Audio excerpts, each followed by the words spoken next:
So I'm curious to know, as you think about leading this movement as a chief impact officer, or as a very dedicated, this is your dharmic path, how do you leverage these two very powerful modalities as a way to empower and shift massive the awareness towards Yeah. regenerative organic agriculture?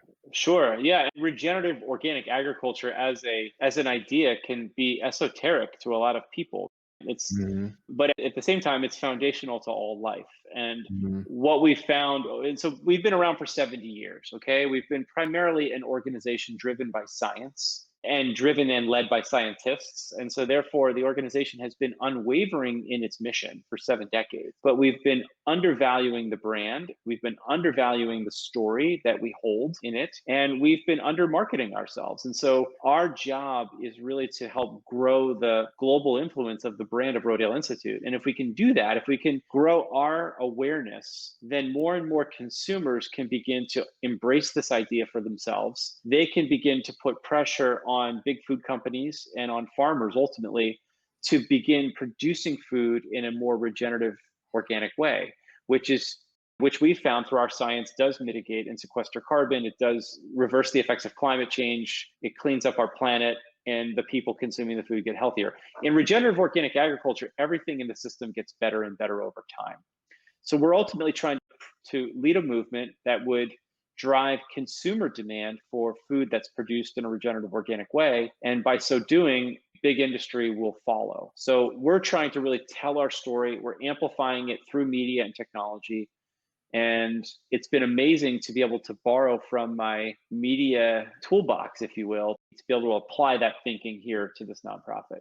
I don't know if you guys are already doing this, but one of the things that's really obvious is to have essentially like a podcast network or something that focus various areas of the story that you're trying to tell. Because for me, I'm an avid a podcaster, but I'm also a podcast listener as well. I would love to hear more stories, inspiring stories about, let's say, how food heals one's body, your story, or how it impacts our longevity, how it impacts soil and farming, how it impacts harmony with nature, how it connects to climate change ultimately. So a Mhm. variety, a number of angles.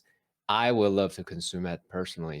I don't know if that's already in the pipeline, but Yeah, we've been this year. My team and I have put a major emphasis on just getting us on more podcasts, and it has had a profound impact on our brand, on the kinds of people we're attracting to our work. And I myself have had the humble privilege of going on shows like yours to tell our story. But every time we get to tell our story, the phone rings, the emails come in.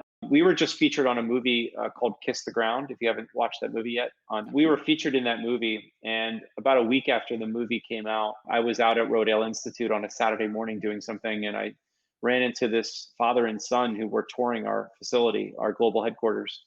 And I started a conversation with them. I asked them what they were doing, where they were from, and they said, "Well, we're here for a tour. We were watching the movie Kiss the Ground last night." And by the way, we live in Chicago, Illinois, and we watched the movie around 4:30 in the afternoon. And I said to my dad, "Hey, Dad, I'm off from work for 3 days. Why don't we get in the car and drive to Rodale?"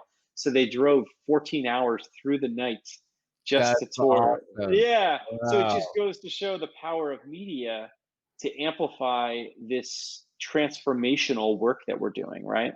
So maybe one may venture to say there may be a documentary in the pipe as well at some point. Yeah, I think so. I think we're really focused right now on earned media because we're in startup mode, so we don't have robust media budgets. So we're relying on people like you that have audiences to help tell our story and get the word out. So thank you for this opportunity to come on Of your show. course.